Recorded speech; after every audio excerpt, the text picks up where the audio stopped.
මම්ස්ටර් YouTube channel එකට ඔයාලා හැමෝම ගොඩාක් ආදරෙන් පිළිගන්නවා. ගොඩක් දවසකින් මට ඔයගොල්ලන්ට වීඩියෝ එකක් අරගෙන එන්න බැරි වුණා. ඇත්තටම පහුගිය දවස්වල වැඩ ගොඩක නිරත වෙලා හිටිය නිසා.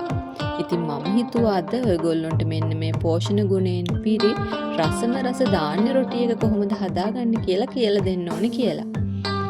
මෙන්න මේ රොටි එක අපිට උදේට රෑට වගේම බපාලගේ ලන්ච් බොක්ස් වලටත් පාවිච්චි කරන්න ගන්න පුළුවන්. එහෙනම් බලමුකෝ කොහොමද මේ රොටි එක හදාගන්නේ කියලා.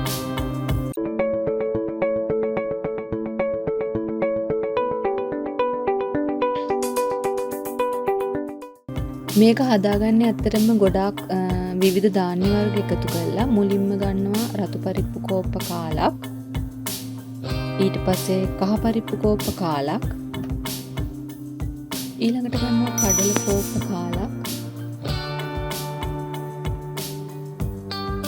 සුදු කෝපි කෝප්ප කාලක්. රතු කෝපි කෝප්ප කාලක්. පටාන පරිප්පු කෝප්ප කාලක්. මුං ඇට කෝප්ප කාලක්. මේ ටික ඔක්කොම එකට එකතු කරලා හොඳට සෝද ගන්න ඕනේ. සෝදගෙන ඉවර වෙලා අපි මේක රැයක් පෙඟෙන්න තියාගන්න ඕනේ. ඒ කියන්නේ අපි රෑට හදනවා නම් උදේට මේ ටික එකතු කරලා දාලා තියන්න. එහෙම නැත්නම් උදේට ගන්නවා නම් රෑට මේ ටික පෙඟෙන්න දාන්න. මම මේක ඇත්තටම උදේ කෑමකට තමයි හදාගත්තේ. ඒ හින්දා කලින් දවසේ රෑ තමයි මේ ටික පෙඟෙන්න දැම්මේ. දැන් උදේ බලනකොට මේ ටික හොඳට පෙඟිලා තියෙනවා. එතකොට අපි බලමු අනිත් ද්‍රව්‍ය මොනවද අපට ඕන කරන්නේ කියලා. මේ තියෙන අපි හදාගත්ත ධාන්‍ය ටික. ඊට පස්සේ හීනියට ලියාගත්ත කැරට් ටික. මම මෙතනත් අරන් තියෙන කෝප්ප කාල වගේ. බීලුණු කාලක්, ලීක්ස් කෝප්ප කාලක්, ඒ වගේම හීනියට වට්ටක්කා ටිකකුත් මම මේකට අරගෙන තියෙනවා. වට්ටක්ක කෝප්ප කාලකුත්. ඊට අමතරව කෑලි මිරිස්, ගම් මිරිස්, රසායනික ලුණු අරගෙන තියෙනවා. ඒ වගේම අපිට වතුර ටිකක් ඕනේ. ඊට අමතරව මේක හදාගන්න තෙල් ටිකක් ඕනේ. මෙන්න මේ ටික තමයි අපිට ඕන කරන්නේ මේ ධාන්‍ය රොටි එක හදාගන්න. මුලින්ම ධාන්‍ය ටික අපි බ්ලෙන්ඩ් කරගන්න ඕනේ. මේක ක්‍රීම් එකක් වෙන විදිහට ඉස්සෙල්ලාම බ්ලෙන්ඩ් කරගන්න ඕනේ. මේකට ගොඩාක් වතුර දාගන්න එපා. මොකද රැයක් පෙඟිලා තියෙන නිසා. ඒ හින්දා වතුර චුට්ටක් දාලා මේක හොඳට ක්‍රීම් එකක් වෙනකන් මුලින්ම බ්ලෙන්ඩ් කරගන්න ඕනේ.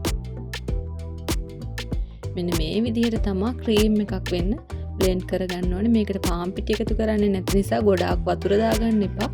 එහෙම වුණොත් දිය ගතිය වැඩි වෙනවා. මේ විදිහට බ්ලෙන්ඩ් කරගත්ත එකට අපි හීනියට ලියාගත්ත කැරට්, වට්ටක්කා, ලීක්ස්,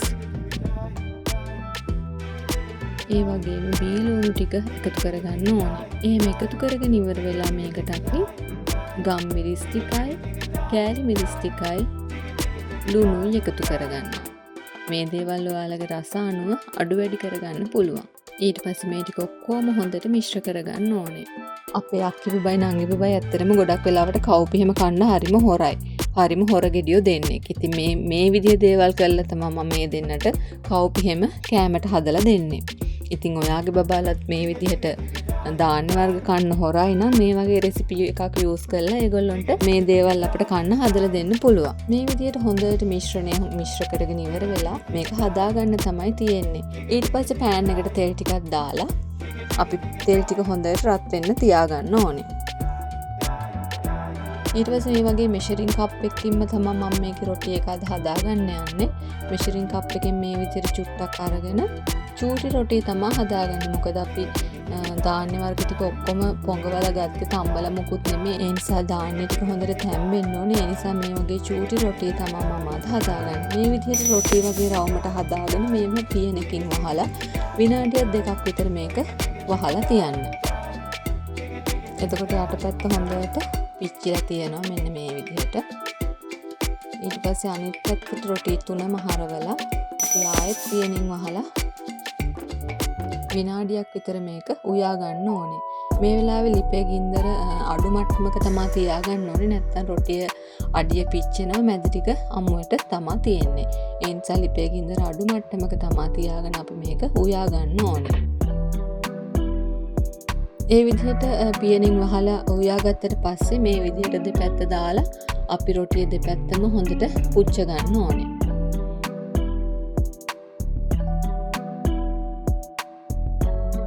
ඔන්න දැන් අපේ රොටි ටික හදාගෙන ඉවරයි. මෙන්න මේ විදිහට තමයි අපේ රොටි ටික හදාගත්තාම තියෙන්නේ. ඇත්තට මම අද ඉතා සරල මෙනු එකකට තමයි යන්නේ. මේ රස සම්බෝලයක් තමයි හදාගත්තේ මේක කන්න. ඉතින් ඔයගොල්ලන්ට මේක මස් කරි එකක් ඒ වගේ ඕන දෙයක් එක්ක මේක කෑමට ගන්න පුළුවන්. ඒ වුණාට මේ සම්බෝලත් එක්ක මේ රොටි එක ඇත්තටම හරිම රසයි. ඔයගොල්ලොත් හදලා බලන්නකෝ.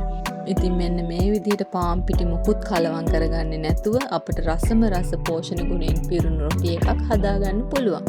මේක උදේට රැට විතරක් නෙමෙයි බබාලගේ ලන්ච් බොක්ස් වලට උනත් අපිට පාවිච්චි කරන්න ගන්න පුළුවන්. එහෙනම් මං හිතනවා ඔයාලා මේ වීඩියෝ එකෙන් මොකක් හරි දෙයක් ඉගෙන ගන්න ඇති කියලා.